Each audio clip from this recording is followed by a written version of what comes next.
একটি ছোট্ট গাছ ছিল একটি বড় বনে।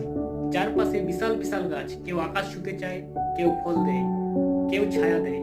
ছোট্ট গাছটি প্রতিদিন ওদের দেখে খুব দুঃখ পেত। সে ভাবতো, আমি এত বড় নই, আমার ডালও নেই, ফলও নেই, ছায়াও দিতে পারি না। একদিন এক প্রবীণ বটগাছ তার দিকে তাকিয়ে বলল, তুমি জানো না তুমি কত গুরুত্বপূর্ণ। প্রতিটি গাছই আলাদা। তুমি এখন ছোট, কিন্তু একদিন বড় হবে, নিজের মতো করে, নিজের সময় মতো। কিছুদিন পর ঝড় এলো, বড় বড় গাছ উপড়ে গেল, কিন্তু ছোট্ট গাছটি থেকে গেল। কারণ তার শিকড় খুব মজবুত ছিল, আর সে মাটির খুব কাছাকাছি ছিল। ঝড়ের পর পাখিরা সব এসে বসলো তার ডালে। এক শিশু এসে হাসি মুখে বলল, মা দেখো, এই গাছটার নিচে আমরা বসতে পারি। গাছটি হাসলো। সে বুঝতে পারলো নিজেকে ছোট ভাবা ভুল ছিল। সময়ই প্রমাণ করে দেয় কে কতটা বড়। এর থেকে শেখা যায়, নিজেকে ছোট ভাববেন না। সময় এবং ধৈর্য একদিন আপনাকে আপনার আসল জায়গায় পৌঁছে দেবে।